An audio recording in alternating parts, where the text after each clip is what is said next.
working again with Mike. But talk about that experience and how reuniting with him, what that was all about, what led to that.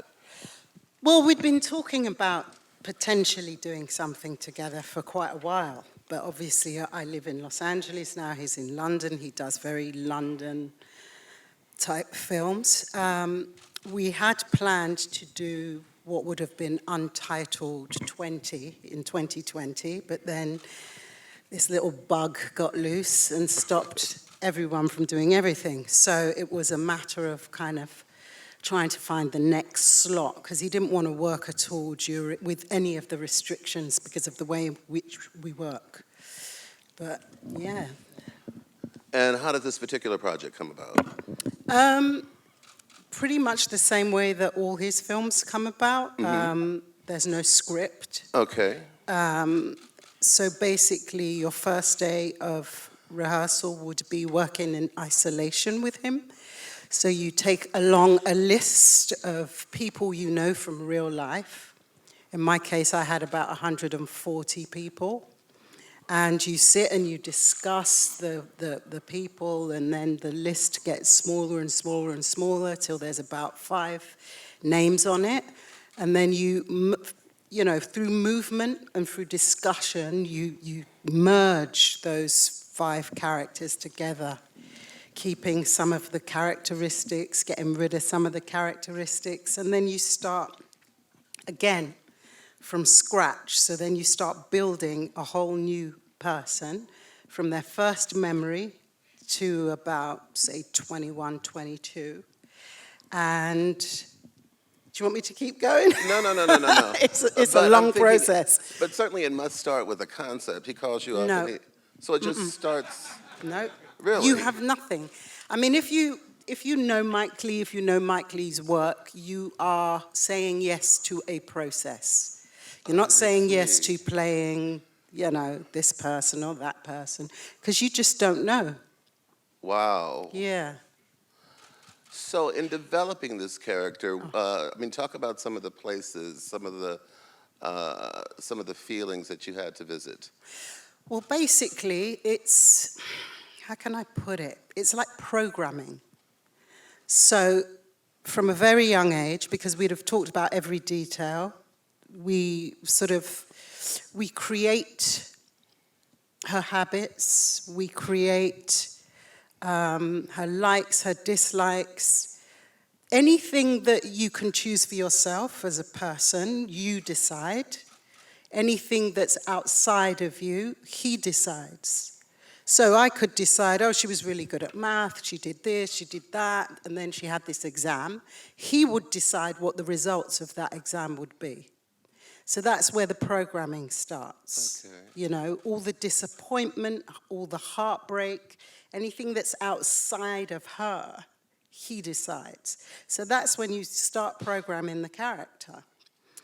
Then another actor will arrive in your rehearsal space and he'll say, oh, she's going to be playing your sister. You're 3 years older than her.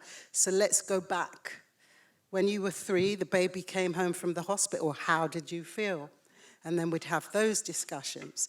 Anything my character would know and her character wouldn't know, she wouldn't know. So she'd have to leave the room. I'm just trying to gather where is the point of reference from which you're able to, you know, develop this character. Okay, well, for Secrets and Lies, for example, right. It was a 6-month rehearsal process. For Hard Truths, it was 3.5 months. So for 3.5 months, you are building this character. And when I say every detail of their life, I mean every single detail.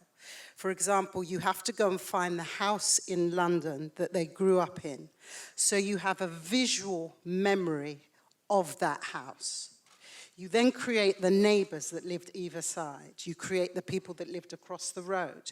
You find the school. You decide, did they take the bus? Did they walk? You do that walk. So when you come to start creating the actual piece, you have all of that information in your head. So every heartbreak, every disappointment is there.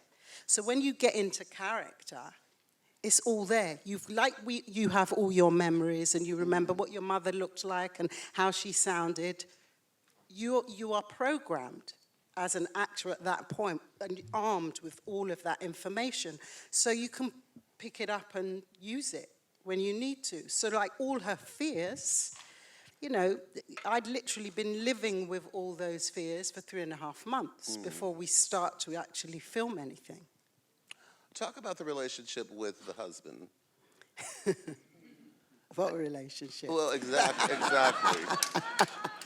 It seems that the character was trying to reconcile this decision she made to be in this relationship, but you know, clearly he seemed to be a good provider. You know, she appeared to be a housewife, at least for what we saw. Yeah. So, and at the end, you're sort of left with, okay, well, where do we go from here? Which is great. I love the fact that you're left with where do we go from here? Right. And that we don't have a nice pretty bow. True. Do you know what I mean? It's kind of like, there you go. You decide. Based on, you know, your own life experience. It's really actually interesting hearing what people think happened. And so was it an intentional decision to make the sister's character the exact opposite of Pansy? Because the sister just had a whole different air about herself and embraced life in a different way. Yeah, I think that's a Mike Lee question. But Right. I also think that, you know, in order to create the drama and Right. to sort of give people a break from Yeah. Pansy, you kind of needed an opposite.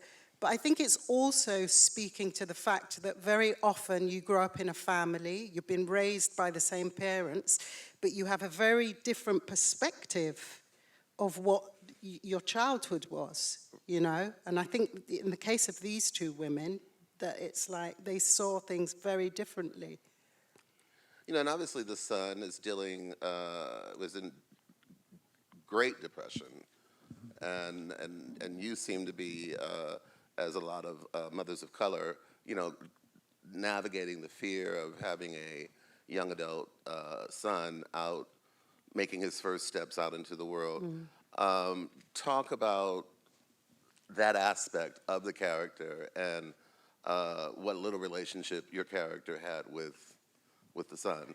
Yeah, I think that the difficulty with Pansy is that she is so sort of kept down by her own fears and her own inability to be able to really engage with other people or with life, period. That having a son, I mean, she just sort of projected a lot of her fear onto him. And I think he's great, Moses. It's fabulous. Yeah, Twain Barrett. That's a terrific Who cast. is, yeah, he's, God, just his ability to sort of show so much. Yeah, I'm just thinking about Pansy and the whole motherhood thing. I think on some levels it was also a disappointment for her, you know. Yeah. You know, one of the things I found real interesting is that this film, unlike so many, you would have expected just the opposite, really, you know, touches on, to some degree, unpacks the emotional load that was COVID. Right. And there haven't been a lot of films, or at least not the quantity of films that I certainly would expect as a film critic, that have really even touched on COVID. But this is certainly one where you sort of see that as a result of that period of isolation, and let's face it, trauma, you know, that this woman is sort of trying to find, at least that's where I was initially, when, you know, it's like, okay, she's trying to find herself back from the trauma that was COVID and the trauma of being isolated and in the house and dealing with uncertainty on such a broad level that the pandemic presented. I don't know if that was part of the conversations or part of the character development. I mean, obviously we had to discuss COVID collectively as the cast, but really it wasn't like, it didn't play a major factor for us. It was just noting it and creating running condition of that family during the period of time.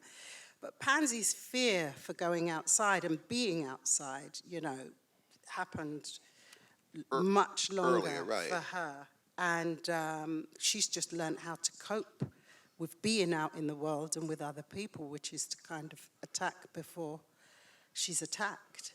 Much like your first project with Mike, this is another project where you're already very much a part of the awards conversation. Right. What was that first experience like for you? And what was the first experience like? Oh, the first experience was very exciting. It was a lot of fun. It was totally unexpected because, you know, coming from England and being out here, there is no sort of, you don't know what a campaign is. You're just like going off and doing press and talking about something that you're proud of and that you like. So it was all just beautiful and naive and sweet. Yeah. And so now you're about to get on that track again. Yeah, I'm an old bag now, so. do you feel like so now you're feeling, I guess, like an athlete. You're preparing for the great marathon. You're kind of doing that, but, you know, I've said it and I'll say it again. When you're with something that you're incredibly proud of, that you believe in, that you're not having to sit down and lie about, you know, it's great. It's a gift, really, to be able to sort of like go, let's push it as far as it can go, get as many people to see it as possible. What do you want the audience to walk away from this experience with? How do you want them to feel? What should they be talking about? Oh, God. Where should this take them? Oh, I don't know. I just want them to receive it as the art was intended. Do you know what I mean? Just ask questions and, you know, have arguments about it, what you think was going to happen and what the motivations were and, you know, where you think Moses is going to go. Is he going to be with that woman or not? You know, what will Pansy do if she brings him home? You know, there's so much to sort of unpack, you know, and talk about relationships and, yeah, there's loads.